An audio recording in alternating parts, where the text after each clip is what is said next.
Hello, everybody, and thank you for joining me again. I'm René Najera. I'm the Director of Public Health for the College of Physicians of Philadelphia and the editor of the History of Vaccines Project. With me today here is Jonathan Jarry, science communicator at the McGill Office for Science and Society. You can follow him on Twitter at Crack Science. He is also the co-host of the podcast Body of Evidence. And Jonathan, I came up on your article on something that we have all been taught in epidemiology school. Public health students get taught all the time in their Epi 101 courses, is that Edward Jenner, in searching for a cure or a preventative for smallpox, came upon these wonderful milkmaids, these beautiful young women who were not scarred from smallpox, because after getting smallpox, many people would get scars on their face. And that's how he put two and two together, that cowpox would prevent smallpox. You have evidence to the contrary, or rather evidence that kind of dispels that myth. Can you talk to us a little bit about it? But it is a beautiful story, isn't it, right? He came across these nymphs, these elven ladies, who had escaped from the pitted scars of smallpox, and that's how he put two and two together, and that's how he figured out that a prior exposure to cowpox gave you immunity against smallpox. It's a beautiful story. It is completely false. Now, I have come across some apocryphal origin myths in science where you're not quite sure where it comes from. Is it true? Is it false? Is there a little bit of truth? But in this particular case, we know it is a lie. But it is interesting because it really simplifies a much more complex story. And before we had vaccination, we had inoculation or variolation. This is an intervention that was essentially created by a lot of different people all over the world a very long time ago. And this was because of smallpox, right? So smallpox is a very old scourge. We've been dealing with it for thousands of years. We now know that it is caused by the variola virus, and the major strain of the virus gives you smallpox, and it would kill nearly 1 in 3 people who caught it. And the people who would survive would often have these pitted scars on their skin. Sometimes they would even lose their sight. And so smallpox was all over the world, and people, had this idea for variolation, which consisted in taking a little bit of a smallpox pustule that somebody had because they were infected and giving it to somebody else, either through cuts in the skin and putting the material there, or the Chinese would use a long pipe and they would blow it up somebody's nose. And so it gave you a much more localized infection. And so people would survive it at a much higher frequency than they would survive an actual full-blown smallpox infection. So that was the standard for many, many years.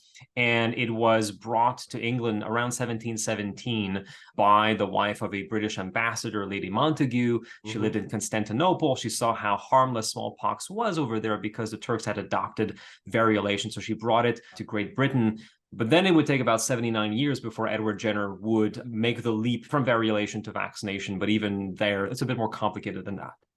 Yeah, and you mentioned in your article how there were others who had made similar observations, or at least were working towards that. And so why is it that we don't hear about them in the history of vaccination as much as we hear about Jenner? So the reason is because of Jenner's biographer, and also because, and we can just look on social media right now, the amount of pushback there is against vaccines, right? This is not new. This has been there since the very beginning of vaccination. So to make a long story short, there was a doctor before Edward Jenner. His name was John Fuster.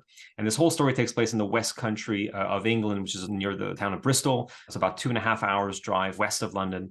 And so this John Fuster was a physician. He was variolating people in the West Country, and some people would just not develop this blister on their skin following variolation. And he was like, I wonder why that is. Everybody seems to have the skin reaction after variolation, but some people don't. Why is that? And at some point, somebody who wasn't getting this sign, he was a farmer, and he said, you know what? I've had cowpox before to a violent degree, he said.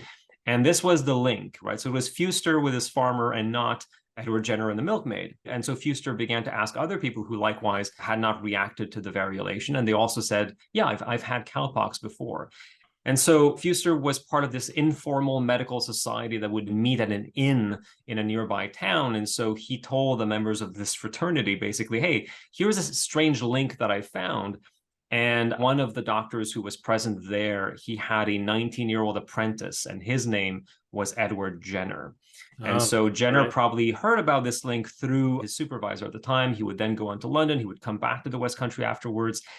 And then he would spend many, many years trying to figure out exactly what was happening, because it wasn't as clear of a link as I've made it out to be, because the word cowpox was being used for diseases that were not actually caused by the virus that causes cowpox. And so it took him about 25 years to sort of disentangle this whole mess.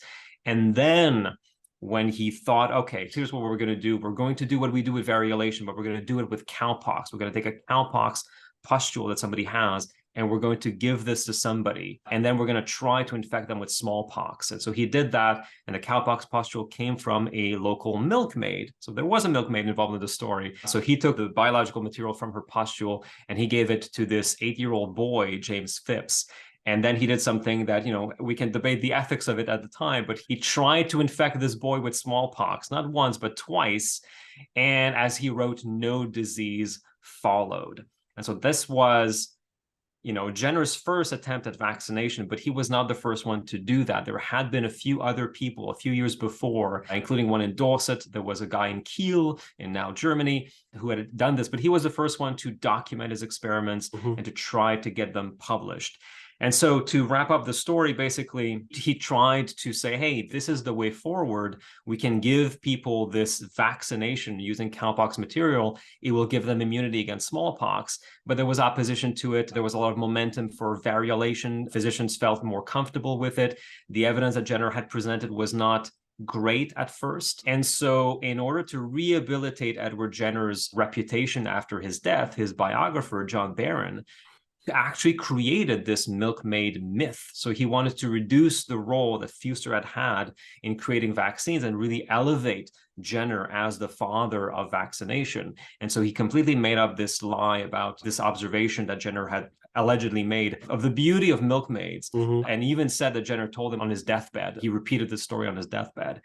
And so this lie, which is essentially propaganda for Jenner, was so successful that we still repeat the story today as if it is true, but it is not true. It was actually just a lie. Yeah, running the History of Vaccines project, I have a lot of experience with this myth, with seeing it and, in some instances propagating it myself. I think we're going to have to take another look at how we have written the story of Edward Jenner for sure. Do you know of any other similar instances? And before we get to that, I think we need to clarify to people, right? This is an era where viruses are not known to be a thing. The germ theory still hasn't come into its own. And so all of these observations and all these experiments are taking place at a time when, there wasn't really a good biological understanding of what was going on. It was more haphazard, right? And so journals were not what they are now, or the knowledge of biology, it wasn't what it is now. And so it was very easy for stories like this to be propagated, right? Absolutely. I mean, as I said, he was meeting in an inn with other physicians. I mean, that was their conference, their medical conference was like, hey, let's go have a pint at the local inn and we'll chit chat about what we've observed, while we've been variolating people. The very first British medical journal was in existence, but it was still a relatively recent phenomenon. And so, yes, we're centuries away from the modern science and medicine that we know today. And then back to my original question, about if there have been other such medical myths that we kind of still perpetuate today and probably should tweak or clarify. Well, yeah, one that I'm obsessed with is the origin story of modern placebo research. So you might have heard this story that it took place during World War II. Dr. Henry Beecher is trying to administer morphine to soldiers who are in pain, and he runs out of morphine. And so what does he do? Different stories will tell it different ways. He accidentally, or he does it on purpose, or a nurse does it accidentally. They end up giving the soldier a saline solution, and the soldier apparently reacts as if he has been given morphine. And this is the light bulb moment for Henry Beecher, who suddenly thinks, aha, there's something interesting here about the power of the mind over the body. And so after the war, he begins this research program into placebo research.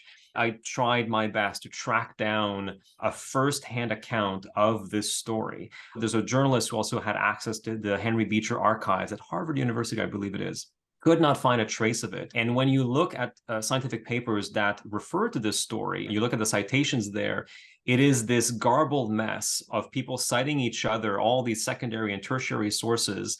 And sometimes they will refer to a paper by Henry Beecher, in which if you read it, there's no mention of this story. There's a lot of really sloppy bibliographic scholarship that is happening around this story. And so it is purely apocryphal. It was very interesting because there is an episode of MASH where a very similar story takes place. And at some point I was like, is this where the myth began? Was this an episode of a very popular TV show that somehow got fused with the story of Henry Beecher? Because in that episode of MASH, there's a potential contamination issue with their stock of morphine. And so they end up scraping sugar off of the donuts that they're serving, and they're putting them into pills. So they're literally creating sugar pills, which they're giving out to the soldiers. And then they report the following day that maybe half of the soldiers seem to respond to it. And I actually found the writer for that episode, the person who actually wrote this episode, still alive today. I managed to reach him via email and ask him, where did you get this story from? And he said, well, actually, there were 3 storylines in that episode, and that particular storyline I had nothing to do with. I was given this story by a now dead producer who had heard of it from some third party who goes unnamed. So that trail went cold, but I did manage to find an actual academic reference that predates the MASH episode. So that is not where the story comes from, but we still don't have a firsthand account of this, stunning story of how modern placebo research got started. So that also kind of sounds like a myth to me, and it's still being repeated on websites and encyclopedias and in academic papers all the time, and people just don't take the time to try and figure out where it comes from, because of course they've got other things to do. So it becomes this story that nobody questions because it's a good story and it's plausible enough. That's the other thing. It's okay, yeah, I can see that happening, and so that kind of just, there's no pushback against it because it's a good story and it seems scientifically plausible, and you kind of go with it. Yeah. That is fantastic. Thank you so much for writing that article. We'll have it on the section notes on the video. And if you ever come across anything else on vaccines that we need to tweak and we need to correct, please do let us know. And anybody who's watching this, if you see anything on the History of Vaccines website that needs to be corrected, I am always open to criticism. And I do want to tip my hat off to Arthur Boylston. He's a pathologist and medical historian. He wrote a 2-part expose on the milkmaid myth, which you can find was published in the Journal of the Royal Society of Medicine. The first part is called The Origins of Vaccination, Myths and Reality. If you want to dig even deeper into the complex history of how vaccines came about, he did fantastic work in this series. Absolutely. Yeah, highly recommend it. Again, this was Jonathan Jarry with the McGill Office for Science and Society on Twitter @CrackedScience. Also co-host of the podcast Body of Evidence. Thank you so much for joining us. Thank you for this. And please stay tuned for the next episode.